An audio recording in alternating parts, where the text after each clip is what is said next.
श्रीधर माँ दुर्गा का परम भक्त था। वह बहुत ही गरीब व्यक्ति था। एक बार श्रीधर को सपने में माँ दुर्गा के दर्शन हुए। श्रीधर माँ दुर्गा के उस सपने को देखकर इतना प्रभावित हुआ कि उसने माँ दुर्गा का भंडारा करने का निर्णय किया, लेकिन गरीब होने के कारण वह मोहल्ले के लोगों को भंडारा कराने में अशक्त था। एक दिन श्रीधर ने शुभ मुहूर्त देखकर देवी का भंडारा करने का निर्णय किया और आस पड़ोस के गांव वालों को निमंत्रण दे आया। जैसे जैसे दिन बीतने लगे वह भिक्षा मांगने जाता और भंडारे के लिए सामान इकट्ठा करना शुरू किया, लेकिन जितने भोजन की आवश्यकता थी उतना राशन नहीं जुटा पा रहा था। इसी तरह दिन बीतता गया और भंडारा का दिन आ गया। उस दिन श्रीधर को नींद भी नहीं आई और उन्होंने देवी के सामने अपनी आंखें बंद कर ली और अब सोचने लगे कि मैं सबको कैसे खिलाऊंगा। भक्त श्रीधर माता दुर्गा से विनती करने लगा कि हे माँ, मेरी मदद करें।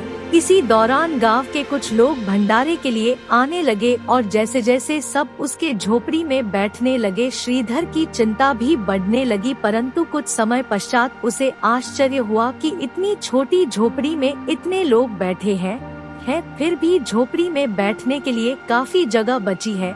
और भंडार गृह में देखने पर उसे पता चला सारे बर्तन भोजन से भरे हुए हैं और भोजन बर्तनों में अपने आप भर रहा है। इस अद्भुत घटना को देखकर सभी लोग हैरान रह गए। तब भक्त श्रीधर ने एक छोटी सी बच्ची को अपनी कुटिया में सबको खिलाते हुए देखा। उसे यह जानने में देर नहीं लगी कि वह लड़की कोई और नहीं बल्कि खुद माँ दुर्गा थी। जब इस घटना की सूचना आज पड़ोस के लोगों को लगी तो भैरवनाथ नामक एक साधु को शक हुआ कि यह कोई दिव्य कन्या है। उस कन्या के बारे में जानने के लिए वह साधु कन्या का पीछा करने लगा। भैरवनाथ को देख देवी तेजी से भागने लगी। भैरवनाथ भी उनका पीछा करने लगा। तब देवी कन्या रूप में वायु रूप में बदलकर त्रिकुटा पर्वत की ओर उड़ चली। ऐसी मान्यता भी है कि जब देवी भैरवनाथ से बचकर जा रहे थे तो भगवान हनुमान उनकी रक्षा के लिए भैरवनाथ से लड़ने लगे। तभी पवन पुत्र हनुमान को प्यास लगी तो माता से आग्रह करने पर माता ने धनुष द्वारा पहाड़ पर बाण चलाकर जल प्रकट किया और उसी जल में अपने केस धोए। जब देवी भागते भागते थक गई तो एक स्थान पर रुककर पीछे मुड़कर भैरवनाथ को देखने लगी। उसी स्थान पर माँ दुर्गा की चरणों के निशान बन गए। इस स्थान को चरण पादुका नाम से पूजा जाता है।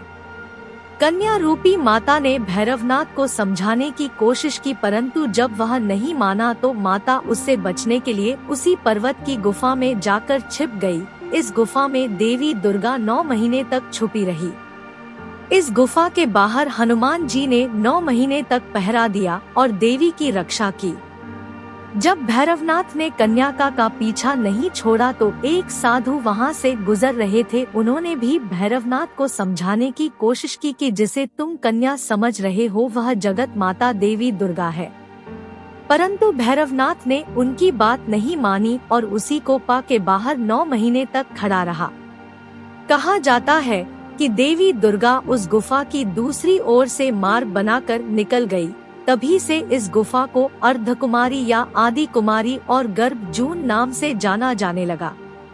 जब माँ दुर्गा गुफा से बाहर नहीं निकली तो भैरवनाथ गुफा में घुसने की कोशिश करने लगा।